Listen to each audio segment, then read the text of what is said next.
I don't even know what the intro would be. So what's going on, guys? Just hey yo. So today we're gonna be painting some coveralls to match our home environment. There you are. All right, you heard it from the man himself. Today we're going to be painting some coveralls to match the environment that you live in. There is nothing wrong with multicam. Obviously, it's being used in modern combat. Woodland, been used in combat for a long time. The only thing is that these camos are very regional. You know, we're talking about covering half of United States type coverage. When you get into the real nitty gritty, maybe you live on 20 acres, 1,000 acres, maybe you have an entire country somewhere. Having camo that you create for that environment will always be the best. Obviously, there will be season changes of which that camo will need to fluctuate, like all camo, but having some that you have created to match what you see on a daily will always peak. These are the paints that we're going to be using here. If you look in the environment behind me, you can just start to kind of see every single one of these colors. But how is it that we can make this camo and it be uniform with the environment around? If you look at behind me, you can see the main is browns and blacks. That's why you always start with the black bottom. Black is going to be the best abstract of any kind of camo. Very rarely are you going to have camo that doesn't have black unless you're playing in the sand. So with this, I'm going to start off we've got brown, blacks, and then we have, looks like highlights of fluorescent green with a little bit of like a dark green. Got both of those there, actually all three of those there. So let me just kind of start off and show you how it's done. All right, guys, so we were kind of running out of daylight there, so we decided to pack it up and start again. Here were the colors that need to be looked into for our environment. Obviously, your environment, take a picture. You could upload it in ChatGPT for all I care and pull out the pigmentation. I'm not going to say go to Photoshop and look at your color chart. Just this will be what you have to do. So for our environment, we're going to start off with lighter. It would probably have been smart to go with a lighter base coat, but black is always safe, and I don't know. That's what we used. So we had kind of already started on this leg here. I wanted to see how the paint would stick with the fabric, so we'll go ahead and just flip that over because that's all going to be painted over anyway.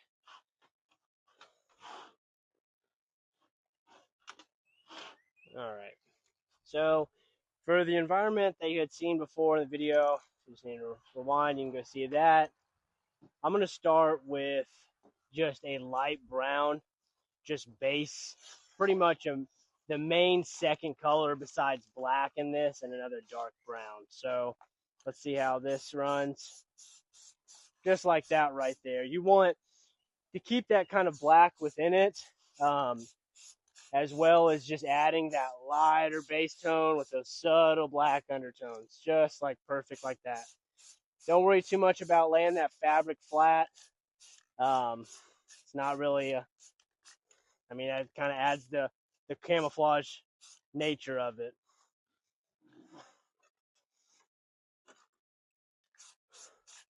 That's a surprise tool. We'll save for later. Brilliant. Just like that. Taking all the harsh, deep blacks like you're going to be a void. Even sometimes black in the dead of night isn't the greatest because, say, you get lit up with a flashlight. I mean, you're either a demon or a man in an all-black suit. Either way, someone's going to fire some brass at you.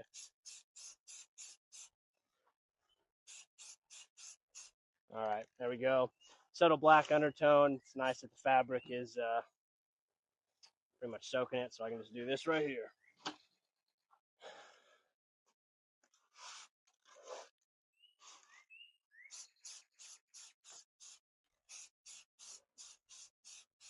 Laying out that nice light brown with black. See, that's too green there. I'm going to kind of see a little bit of what I don't know, I wouldn't call that a finished product now.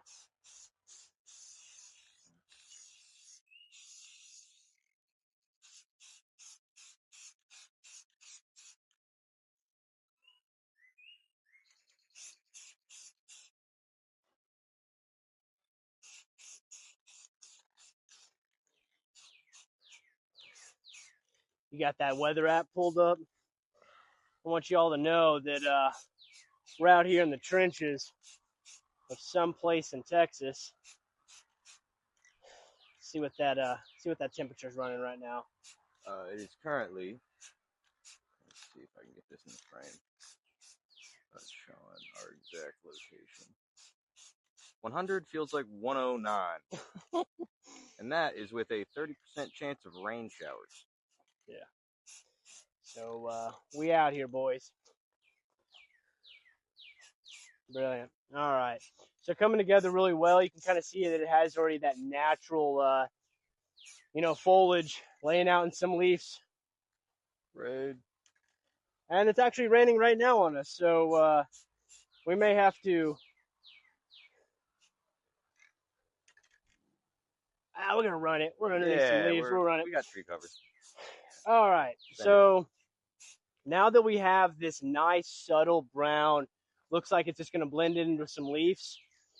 Obviously, laying down isn't what you're always going to be doing, but standing is going to be something to be thought about.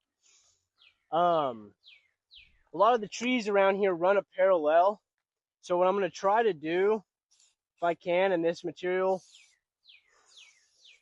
I'm going to run a couple of paralleling patterns in as like trees would grow, just like so. It's going to pull just a little bit of that color, run parallel with your arms. You might be able to run a couple of, you getting that in frame? Yeah. Okay. Run a couple of tiger stripes along that. Doesn't seem like it will do much, but as soon as the fluorescents come in, you're going to see where that brown really starts to shine. Kind of can already see from the flip over what that brown might do, and it is a dark, flat dark brown.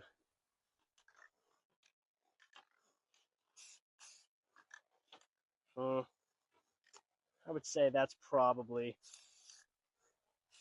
enough of that. Here comes the fun stuff of our neons. Now, any chance you can pan that camera forward just a little bit? Maybe. Just twist that thing? That's good. Okay, perfect. Got it. Awesome. So I'm just going to grab a branch. Obviously, I'm going to grab the greenest branch known to man. I'm going to have to cut to the Fallout loading screen.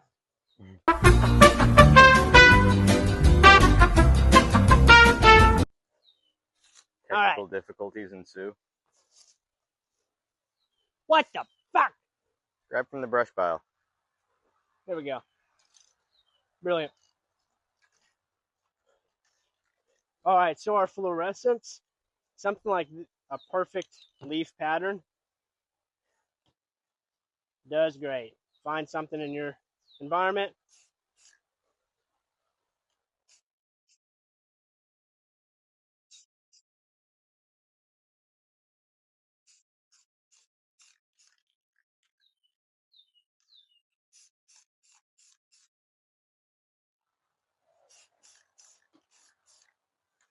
I'm probably going to come back over with the tans again.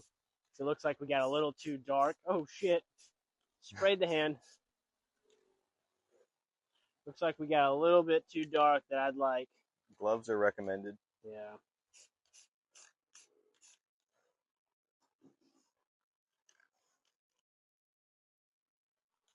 All right. This is definitely a how-to for a can-do type of individual. I'm sorry, I'm not giving you step-by-steps, but if you made it this far into making your own camo, I think you're a pretty knowledgeable individual. We did lose a little bit of our light here, but hopefully I can. All right, let's look at our.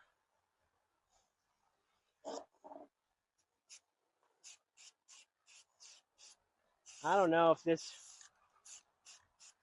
This green's going to run too much. I'm going to give it just kind of a top here.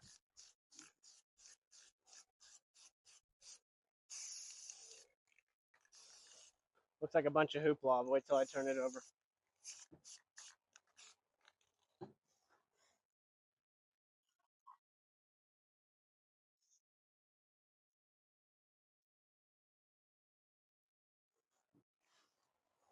And even this right here would have actually probably been up fine without the green. I'll do the front not so heavy on the foliage color. Let's kind of do a lighter.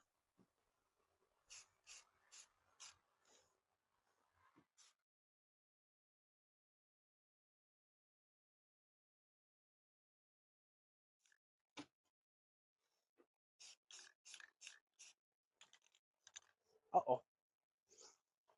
That might shine out. Maybe. Oh well. Okay. Let's do a light last little tan.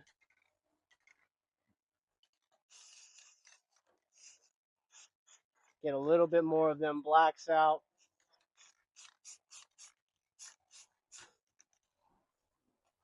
And okay. Let's see here. I don't know if I'm gonna do the neon green. Doing the back of that, it's good, but I mean, it's you're gonna have plate carrier on all that type of stuff. What really matters is the sleeves, the underneath type stuff. So we'll just do a little bit. Okay. All right. I'm gonna save you guys the visual of me putting this on, but we'll be back.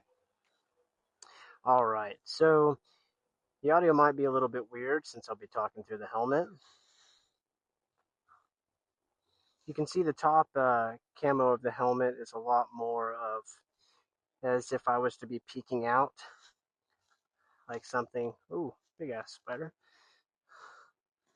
Something like this. Be covering my hands. Yeah, let's do this.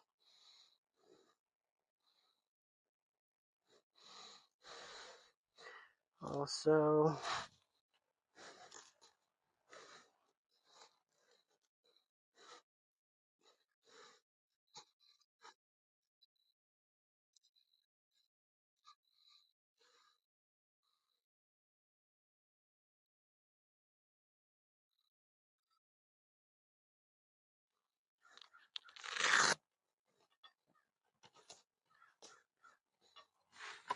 let's look on the camera. All right, now, so as seen, that was a little too dark. Like we should have started with a little bit more of a brown, but once again, we're running out of light. It's hard to do this in the Texas sun. Let's see here. Let's go back to our just normal foliage. I really did like when I was spray painting it and I was just seeing that brown. So used to wanting to add green, but once again, for this environment, it's not as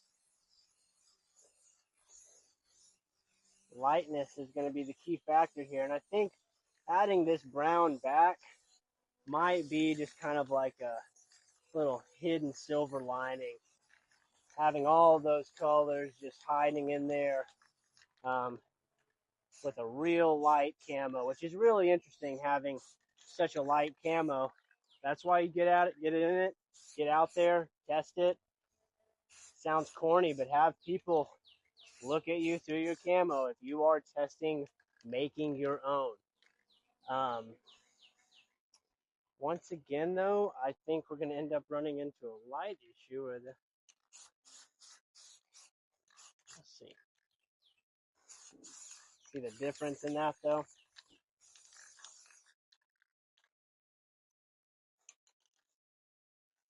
And then the uncanniness. A lot lighter. Is it? All right.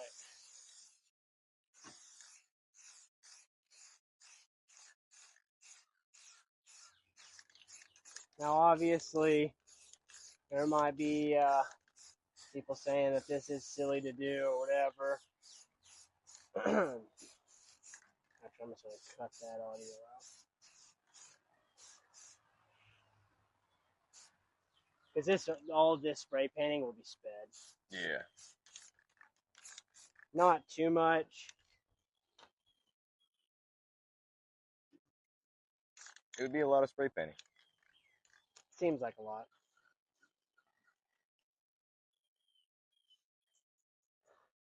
All right, now here I am at the edge of the forest. You can kind of see the browns line up pretty well.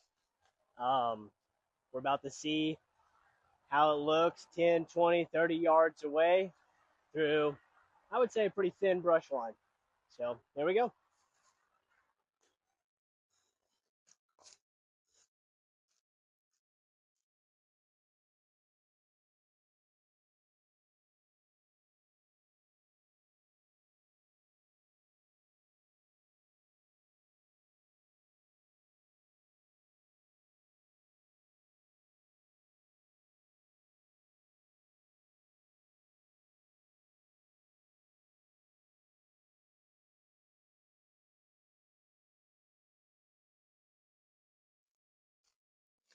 Now remember, folks, if you see a man standing in the woods wearing coveralls with a bubblet rattle can job on him, shoot them immediately.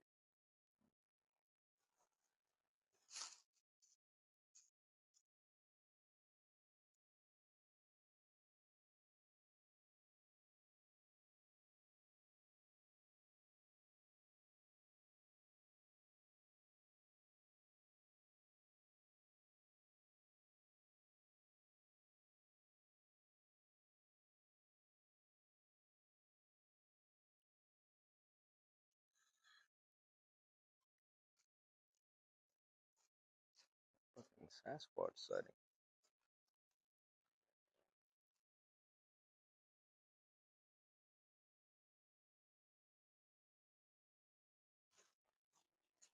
How'd that look? Pretty good. Really? Yeah. All right, guys, that's pretty much it. You can kind of see I'm halfway dawned off here.